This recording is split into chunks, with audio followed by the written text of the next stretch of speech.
Now the pleasantest part of Mowgli's life had begun.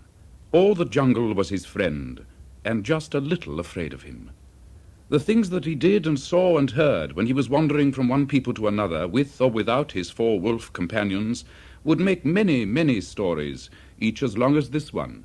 So you will never be told how he met the mad elephant of Mandla, who killed 22 bullocks, drawing 11 carts of coined silver to the government treasury, and scattered the shiny rupees in the dust.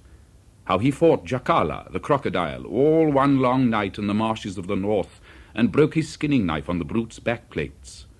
How he found a new and longer knife round the neck of a man who had been killed by a wild boar, and how he tracked that boar and killed him as fair price for the knife. How he was caught up once in the great famine by the moving of the deer, and nearly crushed to death in the swaying hot herds. How he saved Hati the Silent from being once more trapped in a pit with a stake at the bottom, and how next day he himself fell into a very cunning leopard trap, and how Hati broke the thick wooden bars to pieces above him. How he milked the wild buffaloes in the swamp, and how... But we must tell one tale at a time. Father and Mother Wolf died, and Mowgli rolled a big boulder against the mouth of their cave and cried the death song over them. Baloo grew very old and stiff, and even Bagheera, whose nerves were steel and whose muscles were iron, was a shade slower on the kill than he had been. Akela turned from grey to milky white with pure age. His ribs stuck out, and he walked as though he had been made of wood, and Mowgli killed for him. But the young wolves, the children of the disbanded Seeonee pack, throve and increased, and when there were about 40 of them, masterless, full-voiced, clean-footed 5-year-olds, Akela told them that they ought to gather themselves together and follow the law, and run under one head, as befitted the free people. This was not a question in which Mowgli concerned himself, for, as he said, he had eaten sour fruit, and he knew the tree it hung from. But when Phao, son of Seeonee, his father was the grey tracker in the days of Akela's headship, fought his way to the leadership of the pack according to the jungle law, and the old calls and songs began to ring under the stars once more, Mowgli came to the council rock for memory's sake. When he chose to speak, the pack waited till he had finished, and he sat at Akela's side on the rock above Phao. Those were days of good hunting and good sleeping. No stranger cared to break into the jungles that belonged to Mowgli's people, as they called the pack, and the young wolves grew fat and strong, and there were many cubs to bring to the looking over. Mowgli always attended a looking over, remembering the night when a black panther brought a naked brown baby into the pack, and the long call, "Look, look well, O wolves," made his heart flutter. Otherwise, he would be far away in the jungle with his 4 brothers, tasting, touching, seeing, and feeling new things. One twilight, when he was trotting leisurely across the ranges to give Akela the half of a buck that he had killed, while the 4 jogged behind him, sparring a little and tumbling one another over for joy of being alive, he heard a cry that had never been heard since the bad days of Shere Khan. It was what they call in the jungle the fial, a hideous kind of shriek that the jackal gives when he is hunting behind a tiger, or when there is a big killing afoot. If you can imagine a mixture of hate, triumph, fear, and despair, with a kind of leer running through it, you will get some notion of the fial that rose and sank and wavered and quavered far away across the Wainganga. The 4 stopped at once, bristling and growling. Mowgli's hand went to his knife, and he checked, the blood in his face, his eyebrows knotted. "There is no striped one dare kill here," he said. "That is not the cry of the forerunner," answered Grey Brother. "It is some great killing. Listen!" It broke out again, half sobbing and half chuckling, just as though the jackal had soft human lips. Then Mowgli drew deep breath and ran to the council rock, overtaking on his way hurrying wolves of the pack. Phao and Akela were on the rock together, and below them, every nerve strained, sat the others. The mothers and the cubs were cantering off to their lairs, for when the Fial cries, it is no time for weak things to be abroad. They could hear nothing except the Waingunga rushing and gurgling in the dark, and the light evening winds among the treetops, till suddenly, across the river, a wolf called. It was no wolf of the pack, for they were all at the rock. The note changed to a long, despairing bay, and "Dole!" it said. "Dole! Dole! Dole!" They heard tired feet on the rocks, and a gaunt wolf, streaked with red on his flanks, his right forepaw useless, and his jaws white with foam, flung himself into the circle and lay gasping at Mowgli's feet. "Good hunting, under whose headship?" said Phao gravely. "Good hunting. Wuntolla am I," was the answer. He meant that he was a solitary wolf, fending for himself, his mate, and his cubs in some lonely lair, as do many wolves in the south. Then he panted, and they could see his heartbeats shake him backward and forward. "What moves?" said Phao, for that is the question all the jungle asks after the Fial cries. The Dole of the Deccan, Red Dog the Killer. They came from the south, saying the Deccan was empty and killing all in their way. When this moon was new, there were 4 to me, my mate and 3 cubs. She would teach them to kill on the grass plains, hiding to drive the buck as we do who are of the open.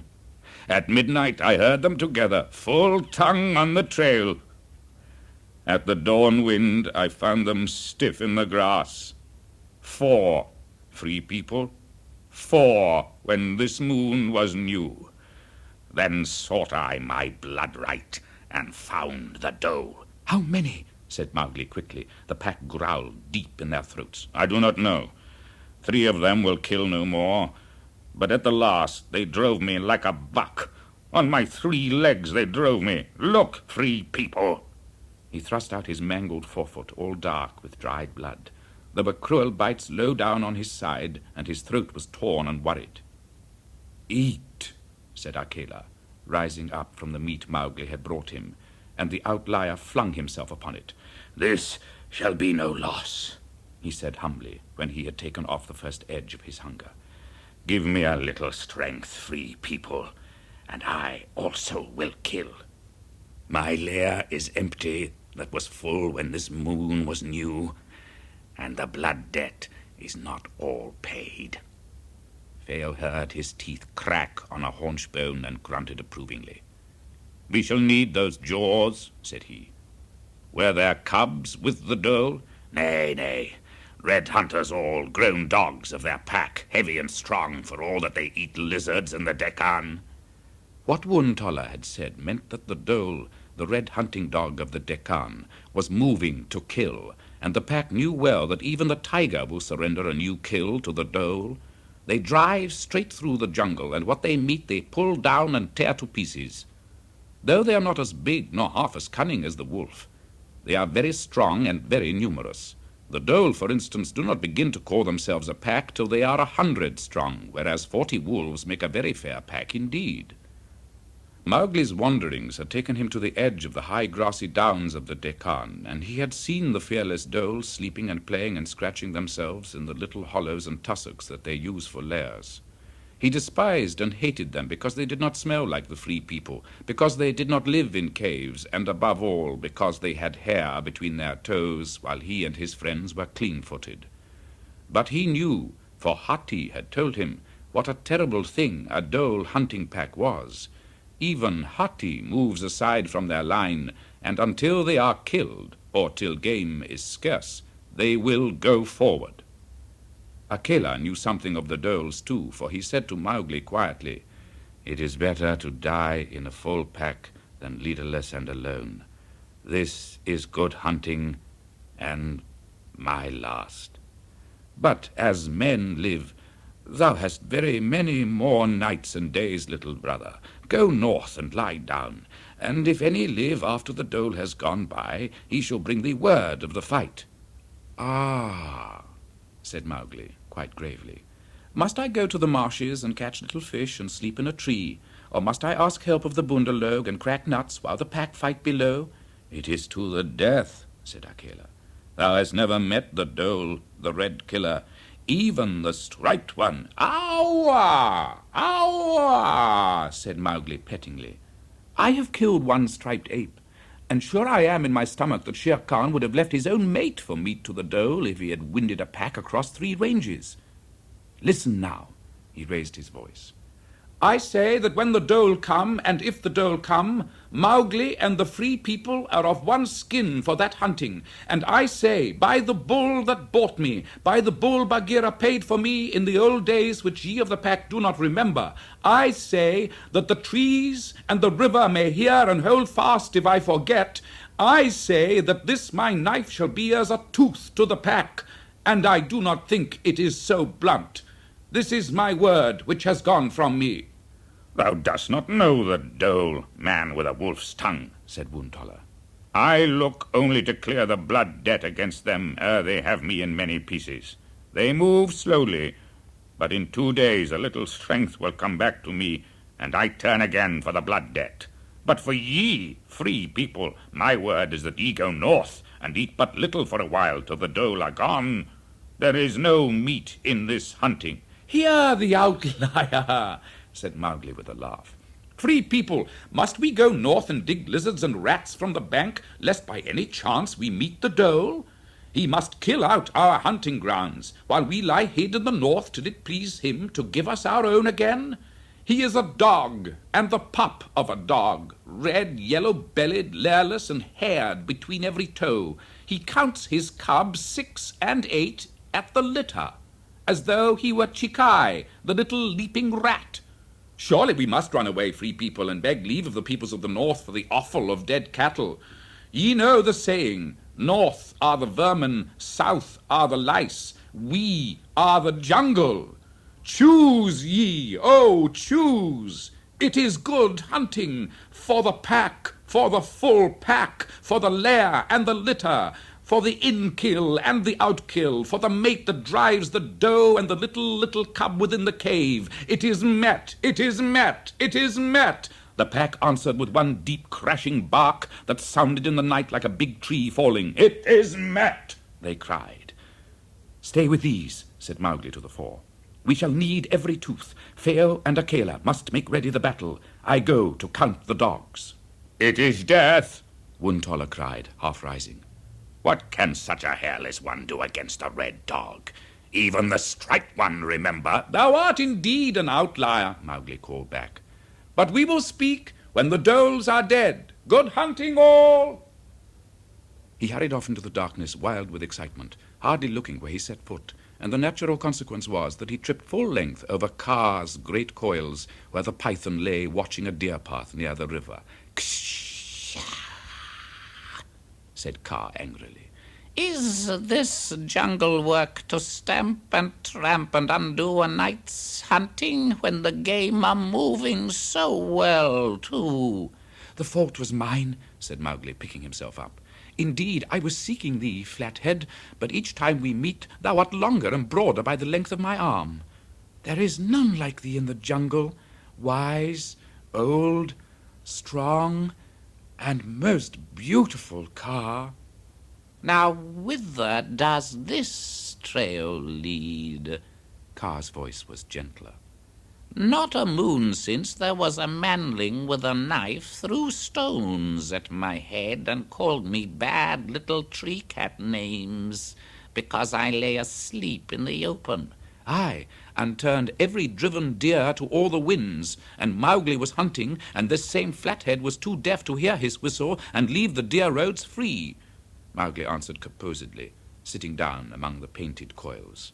Now the same manling comes with soft tickling words to the same Flathead, telling him that he is wise and strong and beautiful, and the same old Flathead believes and makes a place thus for this same stone-throwing manling, and art thou at ease now? Could Bagheera give thee so good a resting place? Kaa had, as usual, made a sort of soft hammock of himself under Mowgli's weight. The boy reached out in the darkness and gathered in the supple cable-like neck till Kaa's head rested on his shoulder, and then he told him all that had happened in the jungle that night. "Wise I may be," said Kaa at the end, "but deaf I surely am, else I should have heard the fial. Small wonder the eaters of grass are uneasy. How many be the dole?" I have not yet seen. I came hotfoot to thee. Thou art older than Hati. But oh, Kaa!" Here Mowgli wriggled with sheer joy. "It will be good hunting. Few of us will see another moon." "Dost thou strike in this? Remember thou art a man, and remember what pack cast thee out. Let the wolf look to the dog. Thou art a man." "Last year's nuts are this year's black earth," said Mowgli. "It is true that I am a man, but it is in my stomach that this night I have said that I am a wolf. I call the river and the trees to remember. I am of the free people, Kaa, till the dole has gone by." "Be it so, then," said Kaa. "But what is in thy stomach to do when the dole come?" "They must swim the Waingunga. I thought to meet them with my knife in the shallows, the pack behind me, and so, stabbing and thrusting, we a little might turn them downstream, or cool their throats." "The dole do not turn, and their throats are hot," said Kaa. "There will be neither manling nor wolf cub when that hunting is done, but only dry bones." "If we die, we die. It will be most good hunting.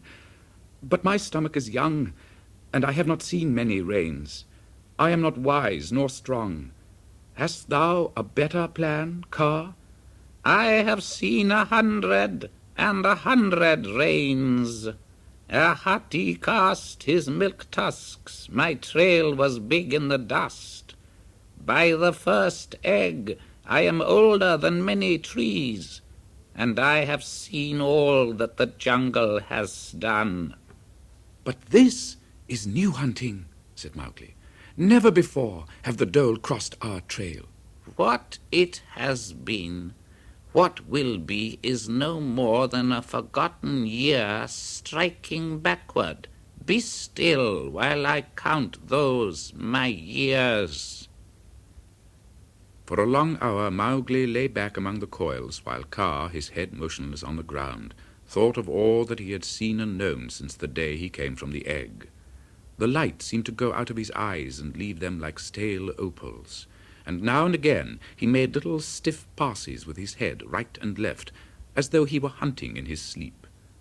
Mowgli dozed quietly, for he knew that there is nothing like sleep before hunting, and he was trained to take it at any hour of the day or night. Then he felt Kaa's back grow bigger and broader below him as the huge python puffed himself out, hissing with the noise of a sword drawn from a steel scabbard. "I have seen all the dead seasons," Kaa said at last, "and the great trees, and the old elephants, and the rocks that were bare and sharp-pointed ere the moss grew. Art thou still alive, manling?" "It is only a little after moonset," said Mowgli. "I do not understand." "I am again, Kaa. I knew it was but a little time. Now we will go to the river, and I will show thee what is to be done against the dole." He turned straight as an arrow for the main stream of the Waingunga, plunging in a little above the pool that hid the Peace Rock, Mowgli at his side. "Nay, do not swim. I go swiftly. My back, little brother." Mowgli tucked his left arm round Kaa's neck, dropped his right close to his body, and straightened his feet. Then Kaa breasted the current as he alone could, and the ripple of the checked water stood up in a frill round Mowgli's neck, and his feet were waved to and fro in the eddy under the python's lashing sides. A mile or two above the Peace Rock, the Waingunga narrows between a gorge of marble rocks from 80 to 100 feet high, and the current runs like a mill race between and over all manner of ugly stones. But Mowgli did not trouble his head about the water. Little water in the world could have given him a moment's fear. He was looking at the gorge on either side and sniffing uneasily, for there was a sweetish, sourish smell in the air, very like the smell of a big ant-hill on a hot day. Instinctively he lowered himself in the water, only raising his head to breathe from time to time, and Kaa came to anchor with a double twist of his tail round a sunken rock, holding Mowgli in the hollow of a coil while the water raced on. "This is the place of death," said the boy. "Why do we come here?" "They sleep," said Kaa. "Hati will not turn aside for the striped one. Yet Hati and the striped one together turn aside for the dhole, and the dhole, they say, turn aside for nothing. And yet, for whom do the little people of the rocks turn aside? Tell me, master of the jungle, who is the master of the jungle?" "These," Mowgli whispered. "It is the place of death. Let us go."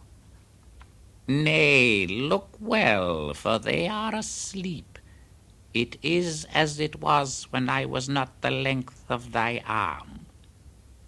The split and weather-worn rocks of the gorge of the Wainganga had been used since the beginning of the jungle by the little people of the rocks, the busy, furious, black wild bees of India, and, as Mowgli knew well, all trails turned off half a mile before they reached the gorge.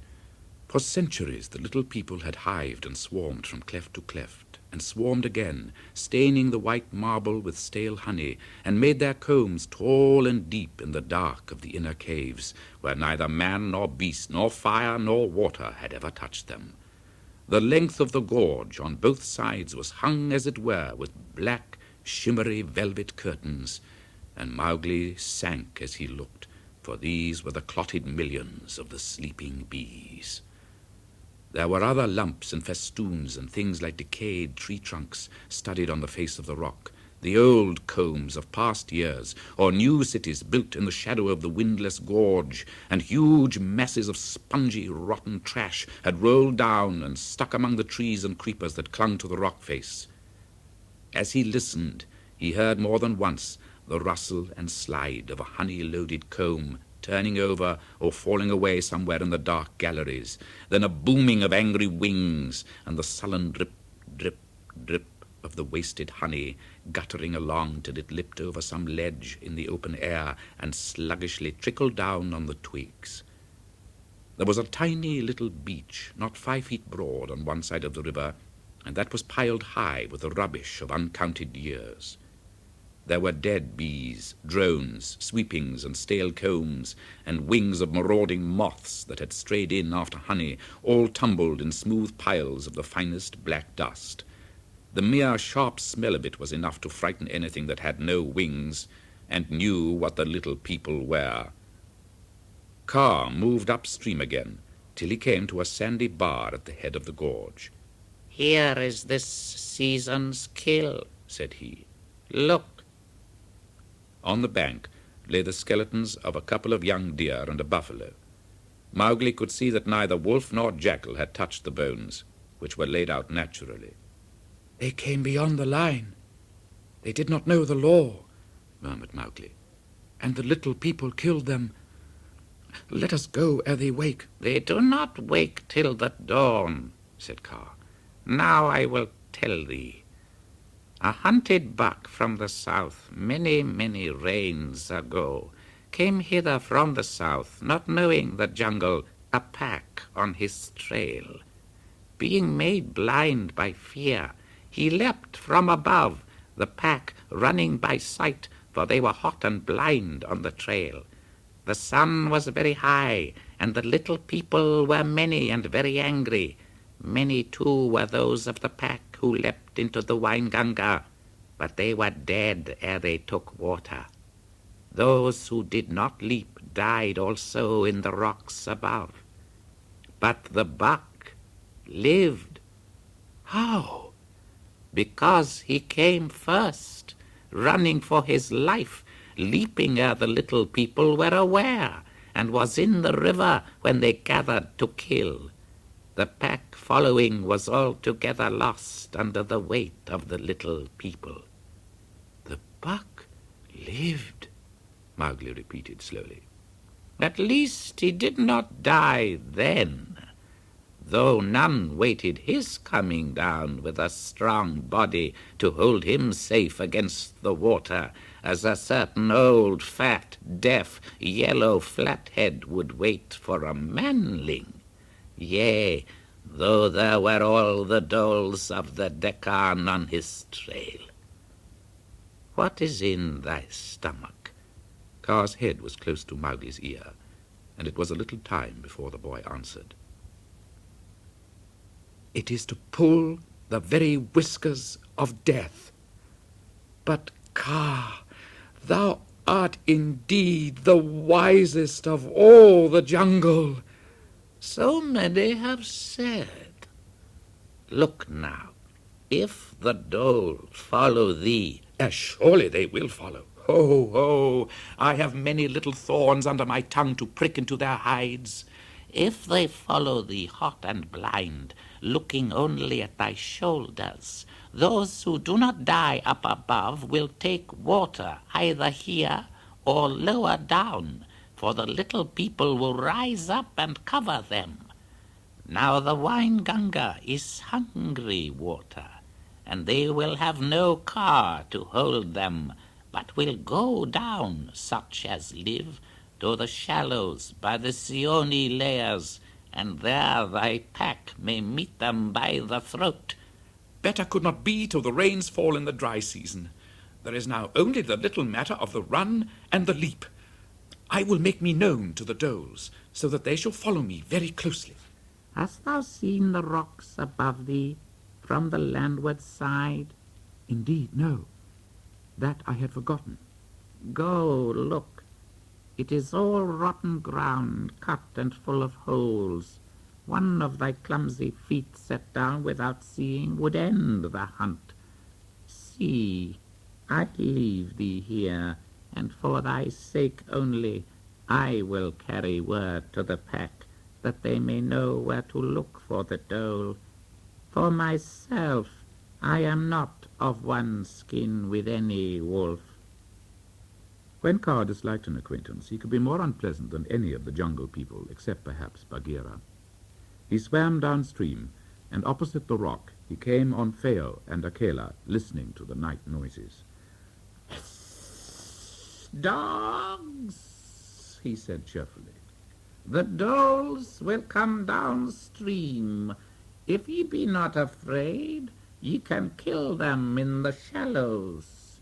When come they? Said Phao. And where is my man-cub? Said Akela. They come when they come, said Kaa. Wait and see. As for thy man-cub, from whom thou hast taken a word and so laid him open to death, thy man-cub is with me, and if he be not already dead, the fault is none of thine, bleached dog. Wait here for the dhole, and be glad that the man-cub and I strike on thy side. Kaa flashed upstream again, and moored himself in the middle of the gorge, looking upward at the line of the cliff. Presently he saw Mowgli's head move against the stars, and then there was a whiz in the air, the keen, clean sloop of a body falling feet first, and next minute the boy was at rest again in the loop of Kaa's body. It is no leap by night, said Mowgli quietly.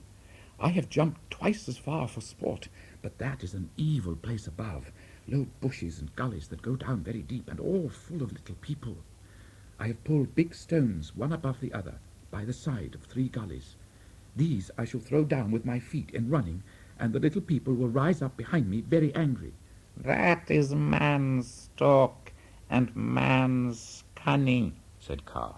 Thou art wise, but the little people are always angry. Nay, at twilight all wings near and far rest for a while. I will play with the dhole at twilight, for the dhole hunts best by day. He follows now Wuntolla's blood trail. Chil does not leave a dead ox, nor the dhole the blood trail, said Kaa. Then I will make him a new blood trail, of his own blood if I can, and give him dirt to eat. Thou wilt stay here, Kaa, till I come back again with my doles? Aye, but what if they kill thee in the jungle, or the little people kill thee before thou canst leap down into the river? When tomorrow comes, we will kill for tomorrow, said Mowgli, quoting a jungle saying, and again, when I am dead, it is time to sing the death song. Good hunting, Kaa! He loosed his arm from the python's neck and went down the gorge like a log in a freshet, paddling toward the far bank, where he found slack water, and laughing aloud from sheer happiness. There was nothing Mowgli liked better than, as he himself said, to pull the whiskers of death, and make the jungle know that he was their overlord. He had often, with Baloo's help, robbed bees' nests in single trees, and he knew that the little people hated the smell of wild garlic, so he gathered a small bundle of it, tied it up with a bark string, and then followed Woon Toller's blood trail as it ran southerly from the lairs for some 5 miles, looking at the trees with his head on one side and chuckling as he looked. Mowgli the frog have I been, said he to himself. Mowgli the wolf have I said that I am. Now Mowgli the ape must I be before I am Mowgli the buck. At the end I shall be Mowgli the man. Oh! And he slid his thumb along the 18-inch blade of his knife. Woon Toller's trail, all rank with dark blood spots, ran under a forest of thick trees that grew close together and stretched away northeastward, gradually growing thinner and thinner to within 2 miles of the Bee Rocks. From the last tree to the low scrub of the Bee Rocks was open country, where there was hardly cover enough to hide a wolf. Mowgli trotted along under the trees, judging distances between branch and branch, occasionally climbing up a trunk and taking a trial leap from one tree to another, till he came to the open ground, which he studied very carefully for an hour. Then he turned, picked up Woon Toller's trail where he had left it, settled himself in a tree with an outrunning branch some 8 feet from the ground, and sat still, sharpening his knife on the sole of his foot and singing to himself. A little before midday, when the sun was very warm, he heard the patter of feet and smelt the abominable smell of the dhole pack as they trotted pitilessly along Woon Toller's trail. Seen from above, the red dhole does not look half the size of a wolf, but Mowgli knew how strong his feet and jaws were. He watched the sharp bay head of the leader snuffling along the trail and gave him "Good hunting!" The brute looked up, and his companions halted behind him. Scores and scores of red dogs with low-hung tails, heavy shoulders, weak quarters, and bloody mouths. The dholes are a very silent people as a rule, and they have no manners even in their own jungle. Fully 200 must have gathered below him, but he could see that the leaders sniffed hungrily on Woon Toller's trail and tried to drag the pack forward. That would never do, or they would be at the lairs in broad daylight, and Mowgli meant to hold them under his tree till dusk. "By whose leave do ye come here?" "All jungles are our jungle," was the reply, and the dhole that gave it bared his white teeth. Mowgli looked down with a smile and imitated perfectly the sharp chitter-chatter of Chikai, the leaping rat of the Deccan, meaning the dholes to understand that he considered them no better than Chikai. The pack closed up round the tree trunk, and the leader bayed savagely, calling Mowgli a tree-ape. For an answer, Mowgli stretched down one naked leg and wiggled his bare toes just above the leader's head. That was enough, and more than enough, to wake the pack to stupid rage. Those who have hair between their toes do not care to be reminded of it. Mowgli caught his foot away as the leader leaped up and said sweetly, "Dog, red dog, go back to the Deccan and eat lizards. Go to Chikai, thy brother, dog, dog, red, red dog. There is hair between every toe." He twiddled his toes a second time. "Come down, ere we starve thee out, hairless ape," yelled the pack, and this was exactly what Mowgli wanted. He laid himself down along the branch, his cheek to the bark, his right arm free, and there he told the pack what he thought and knew about them, their manners, their customs, their mates, and their puppies. There is no speech in the world so rancorous and so stinging as the language the jungle people use to show scorn and contempt. When you come to think of it, you will see how this must be so. As Mowgli told Kaa, He had many little thorns under his tongue, and slowly and deliberately he drove the dholes from silence to growls, from growls to yells, and from yells to hoarse slavery ravings. They tried to answer his taunts, but a cub might as well have tried to answer Kaa in a rage, and all the while Mowgli's right hand lay crooked at his side, ready for action, his feet locked round the branch. The big bay leader had leapt many times in the air, but Mowgli dared not risk a false blow. At last, made furious beyond his natural strength, he bounded up 7 or 8 feet clear of the ground. Then Mowgli's hand shot out like the head of a tree snake and gripped him by the scruff of his neck. And the branch shook with the jar as his weight fell back, almost wrenching Mowgli to the ground, but he never loosed his grip, and inch by inch he hauled the beast hanging down like a jackal up on the branch. With his left hand he reached for his knife and cut off the red bushy tail, flinging the dhole back to earth again. That was all he needed. The pack would not go forward on Woon Tolla's trail now till they had killed Mowgli or Mowgli had killed them. He saw them settle down in circles with a quiver of the haunches that meant they were going to stay. And so he climbed to a higher crotch, settled his back comfortably, and went to sleep. After 3 or 4 hours, he waked and counted the pack.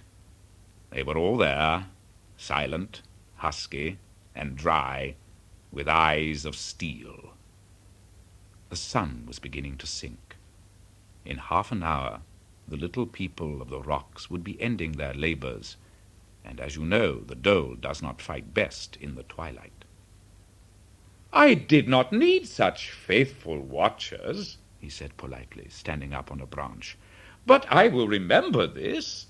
Ye be true dholes, but to my thinking over much of one kind. For that reason, I do not give the big lizard-eater his tail again. Art thou not pleased, Red Dog?" "I myself will tear out thy stomach," yelled the leader, scratching at the foot of the tree. "Nay, but consider, wise rat of the Deccan. There will now be many litters of little tailless red dogs, yea, with raw red stumps that sting when the sand is hot. Go home, Red Dog, and cry that an ape has done this. Ye will not go? Come then with me, and I will make you very wise." He moved, Bunderlog fashion, into the next tree, and so on into the next and the next, the pack following with lifted, hungry heads. Now and then he would pretend to fall, and the pack would tumble one over the other in their haste to be at the death. It was a curious sight, the boy with the knife that shone in the low sunlight as he sifted through the upper branches, and the silent pack with their red coats all aflame, huddling and following below. When he came to the last tree, he took the garlic and rubbed himself all over carefully, and the dholes yelled with scorn. "Ape with a wolf's tongue, dost thou think to cover thy scent?" they said. "We follow to the death." "Take thy tail," said Mowgli, flinging it back along the course he had taken. The pack instinctively rushed after it. "And follow now, to the death." He had slipped down the tree trunk and headed like the wind in bare feet for the bee rocks before the dholes saw what he would do. They gave one deep howl and settled down to the long, lobbing canter that can at the last run down anything that runs. Mowgli knew their pack pace to be much slower than that of the wolves, or he would never have risked a 2-mile run in full sight. They were sure that the boy was theirs at last, and he was sure that he held them to play with as he pleased. All his trouble was to keep them sufficiently hot behind him to prevent their turning off too soon. He ran cleanly, evenly, and springily, the tailless leader not 5 yards behind him, and the pack tailing out over perhaps a 1/4 of a mile of ground, crazy and blind with the rage of slaughter. So he kept his distance by ear, reserving his last effort for the rush across the bee rocks. The little people had gone to sleep in the early twilight, for it was not the season of late-blossoming flowers, but as Mowgli's first footfalls rang hollow on the hollow ground, he heard a sound as though all the earth were humming. Then he ran as he had never run in his life before, spurned aside 1, 2, 3 of the piles of stones into the dark, sweet-smelling gullies, heard a roar like the roar of the sea in a cave, saw with the tail of his eye the air grow dark behind him, saw the current of the Wainganga far below, and a flat diamond-shaped head in the water, leapt outward with all his strength, the tailless dhole snapping at his shoulder in mid-air, and dropped feet first to the safety of the river, breathless and triumphant. There was not a sting upon him, for the smell of the garlic had checked the little people for just the few seconds that he was among them. When he rose, Kaa's coils were steadying him, and things were bounding over the edge of the cliff, great lumps, it seemed, of clustered bees falling like plummets. But before any lump touched the water, the bees flew upward, and the body of a dhole whirled downstream. Overhead, they could hear furious short yells that were drowned in a roar like breakers, the roar of the wings of the little people of the rocks. Some of the dholes, too, had fallen into the gullies that communicated with the underground caves, and there choked and fought and snapped among the tumbled honeycombs, and at last, borne up, even when they were dead, on the heaving waves of bees beneath them, shot out of some hole in the river face to roll over onto the black rubbish heaps. There were dholes who had leapt short into the trees on the cliffs, and the bees blotted out their shapes. But the greater number of them, maddened by the stings, had flung themselves into the river, and, as Kaa said, the Wainganga was hungry water. Kaa held Mowgli fast till the boy had recovered his breath. "We may not stay here," he said. "The little people are roused indeed. Come!" Swimming low and diving as often as he could, Mowgli went down the river, knife in hand. "Slowly, slowly," said Kaa. "One tooth does not kill 100 unless it be a cobra's, and many of the dholes took water swiftly when they saw the little people rise." "The more work for my knife, then. Fie! How the little people follow!" Mowgli sank again. The face of the water was blanketed with wild bees, buzzing sullenly and stinging all they found. "Nothing was ever yet lost by silence," said Kaa. No sting could penetrate his scales. "And thou hast all the long night for the hunting. Hear them howl." Nearly half the pack had seen the trap their fellows rushed into, and turning sharp aside had flung themselves into the water where the gorge broke down in steep banks. Their cries of rage and their threats against the tree-ape who had brought them to their shame mixed with the yells and growls of those who had been punished by the little people. To remain ashore was death, and every dhole knew it. Their pack was swept along the current, down to the deep eddies of the Peace Pool, but even there the angry little people followed and forced them to the water again. Mowgli could hear the voice of the tailless leader bidding his people hold on and kill out every wolf in Seeonee, but he did not waste his time in listening. "One kills in the dark behind us," snapped a dhole. "Here is tainted water."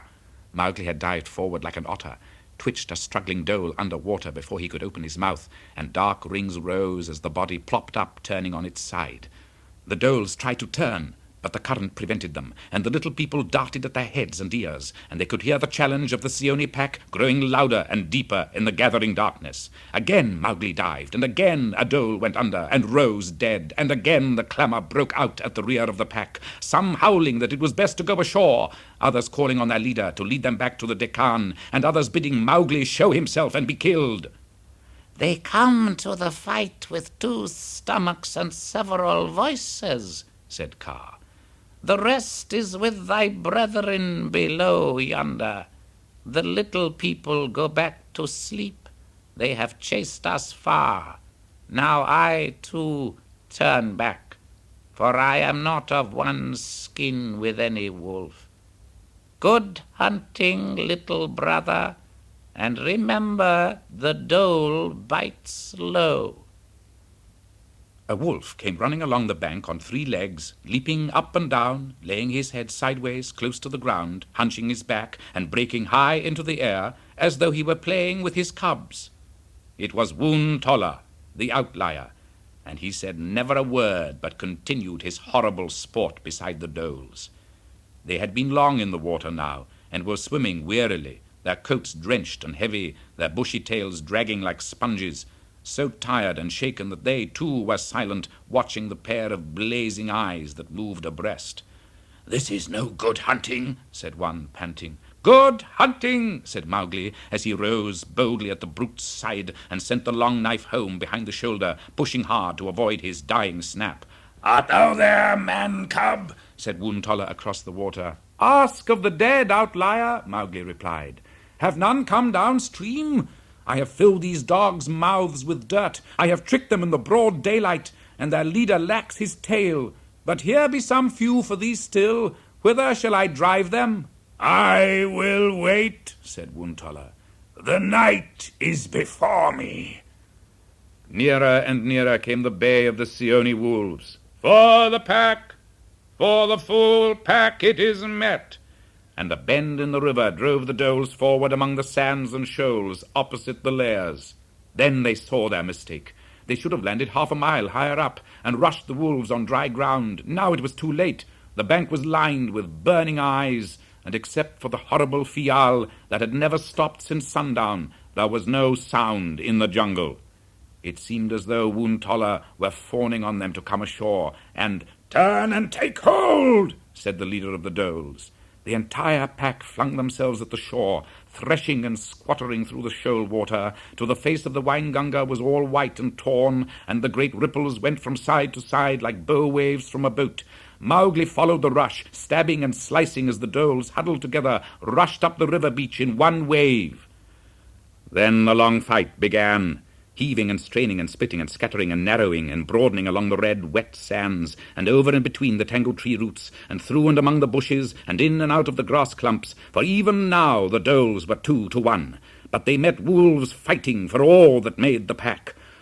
A wolf, you must know, flies at the throat, or snaps at the flank, while a dole, by preference, bites at the belly. So when the doles were struggling out of the water and had to raise their heads, the odds were with the wolves. On dry land the wolves suffered, but in the water or ashore Mowgli's knife came and went without ceasing. The 4 had worried their way to his side. Grey Brother, crouched between the boy's knees, was protecting his stomach, while the others guarded his back and either side, or stood over him when the shock of a leaping, yelling dole who had thrown himself full on the steady blade bore him down. For the rest, it was one tangled confusion, a locked and swaying mob that moved from right to left and from left to right along the bank, and also ground round and round slowly on its centre. Once Mowgli passed Akela, a dole on either flank, and his all but toothless jaws closed over the loins of a third. And once he saw Feo, his teeth set in the throat of a dole, tugging the unwilling beast forward till the yearlings could finish him. But the bulk of the fight was blind flurry and smother in the dark, hit, trip and tumble, yelp, groan, and worry, worry, worry, round him and behind him and above him. As the night wore on, the quick giddy-go-round motion increased. The doles were cowed and afraid to attack the stronger wolves, but did not yet dare to run away. Mowgli felt that the end was coming soon, and contented himself with striking merely to cripple. The yearlings were growing bolder. There was time now and again to breathe and pass a word to a friend, and the mere flicker of the knife would sometimes turn a dog aside. "The meat is very near the bone," Grey Brother yelled. He was bleeding from a score of flesh wounds. "But the bone is yet to be cracked," said Mowgli. "Yawa! Thus do we in the jungle." The red blade ran like a flame along the side of a dole whose hindquarters were hidden by the weight of a clinging wolf. My kill, snorted the wolf through his wrinkled nostrils. Leave him to me. "Is thy stomach still empty, outlier?" said Mowgli. Woontolla was fearfully punished, but his grip had paralyzed the dole, who could not turn round and reach him. "By the bull that bought me," said Mowgli with a bitter laugh, "it is the tailless one." And indeed it was the big bay-coloured leader. A dole leapt to his leader's aid, but before his teeth had found Woontolla's flank, Mowgli's knife was in his throat, and Grey Brother took what was left. "And thus do we do in the jungle," said Mowgli. Woontolla said not a word, only his jaws were closing and closing on the backbone as his life ebbed. The dole shuddered, his head dropped, and he lay still, and Woontolla dropped above him. "Ah, the blood debt is paid," said Mowgli. "Sing the song, Woontolla." "He hunts no more," said Grey Brother. "And Akela too is silent this long time." "The bone is cracked," thundered Feo, son of Fiona. "They go. Kill! Kill out, O hunters of the free people! Dole after dole was slinking away from those dark and bloody sands to the river, to the thick jungle, upstream or downstream as he saw the road clear. "The debt! The debt!" shouted Mowgli. "Pay the debt! They have slain the lone wolf! Let not a dog go!" He was flying to the river, knife in hand, to check any dole who dared to take water, when from under a mound of 9 dead rose Akela's head and forequarters, and Mowgli dropped on his knees beside the lone wolf. "Said I not it would be my last fight?" Akela gasped. "It is good hunting. And thou, little brother?" "I live, having killed many." "Even so. I die. And I would die by thee, little brother." Mowgli took the terrible scarred head on his knees and put his arms round the torn neck. "It is long since the old days of Shere Khan and a man-cub that rolled naked in the dust?" "Nay, nay, I am a wolf. I am of one skin with the free people," Mowgli cried. "It is no will of mine that I am a man." "Thou art a man, little brother, wolfling of my watching. Thou art a man, or else the pack had fled before the dole. My life I owe to thee, and today thou hast saved the pack even as once I saved thee. Hast thou forgotten? All debts are paid now. Go to thine own people. I tell thee again, eye of my eye, this hunting is ended. Go to thine own people." "I never will. I will hunt alone in the jungle. I have said it." "After the summer come the rains, and after the rains come the spring. Go back before thou art driven." Who will drive me? Mowgli will drive Mowgli. Go back to thy people. Go to man. When Mowgli drives Mowgli, I will go, Mowgli answered. There is no more to say, said Akela. Little brother, canst thou raise me to my feet? I also was a leader of the free people. Very carefully and gently, Mowgli lifted the bodies aside and raised Akela to his feet, both arms round him, and the lone wolf drew a long breath and began the death song that a leader of the pack should sing when he dies. It gathered strength as he went on, lifting and lifting, and ringing far across the river, till it came to the last, "Good hunting!" And Akela shook himself clear of Mowgli for an instant, and leaping into the air, fell backward, dead, upon his last and most terrible kill. Mowgli sat with his head on his knees, careless of anything else, while the remnant of the flying dholes were being overtaken and mercilessly run down. Little by little the cries died away, and the wolves returned limping as their wounds stiffened to take stock of the losses. 15 of the pack lay dead by the river, and of the others not one was unmarked. And Mowgli sat through it all to the cold daybreak, when Feo's wet red muzzle was dropped in his hand, and Mowgli drew back to show the gaunt body of Akela. "Good hunting," said Feo, as though Akela were still alive, and then over his bitten shoulder to the others. "Howl, dogs! A wolf has died tonight." But of all the pack of 200 fighting dholes, whose boast was that all jungles were their jungle, and that no living thing could stand before them, not one returned to the Deccan to carry that word.